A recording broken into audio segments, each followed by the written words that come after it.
It is considered the most competitive race among the sailing community, with a prize trophy coveted by sailors of all backgrounds.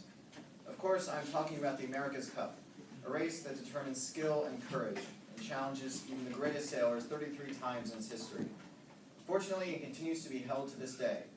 However, it has evolved thanks to the influx of technology as human society leapt forward.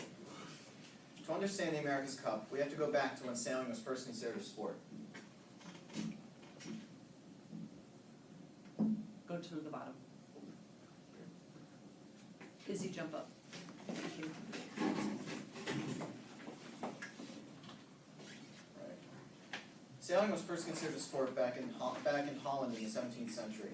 Eventually, it was picked up by the British, and they started sailing in small yacht clubs. However, sailing did not pick up fully until the America's Cup in 1851, where it was the United States versus the British off the coast of England. At the end of the race, the Americans' yacht named America finished first, and according to multiple sources, when Queen Elizabeth I, who was watching the race, asked who was second, she received the famous reply, "There is no second, Your Majesty." This brought the cup to more recognition. The sport was mostly called the sport of kings because most people who participated had a lot of wealth and could afford to buy a boat and sail in the race. However, in the 1950s in the United States, the economy boomed, so more people could afford to sail in the Cup. This expanded the America's Cup to a much wider audience. With every passing decade, the America's Cup grew both in fan base and in its technological achievements. After the first America's Cup, subsequent races and new design innovations changed the way people sailed. For one thing, hulls were made much lighter to reduce the drag in the water.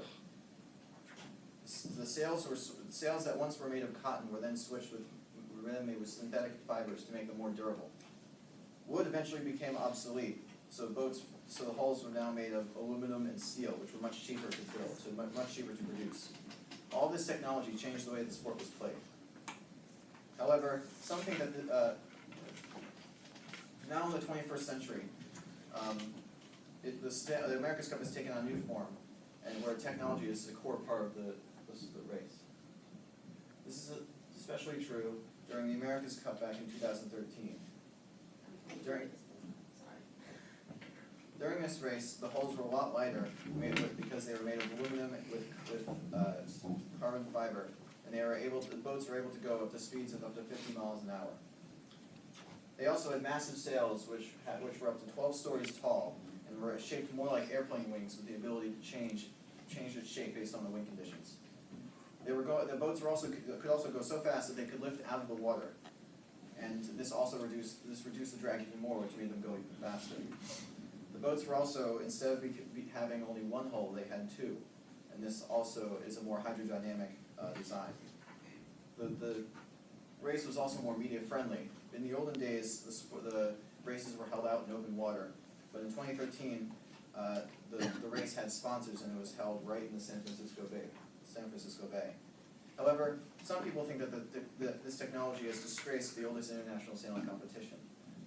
For one thing, it is very expensive. According to MarketWatch.com, an average boat that participates in the America's Cup costs over $100 million to construct and for shipping.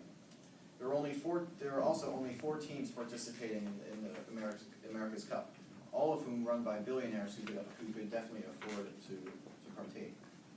Some people also say that the sport is now based off of money and not on skill. These setbacks have caused a lot of controversy, and that continues to plague the sport to this day. However, the America's Cup has still remained one of the most famous and competitive sailing competitions in the world. However, it's not without its drawbacks. It has evolved similar to what it was founded upon, as it is now a game for the wealthy. Despite this, however, it has remained a staple of what sailing is all about. There is no doubt in my mind that this race will continue to evolve. For better or for worse, however, it will still remain one of the greatest competitions in recent history.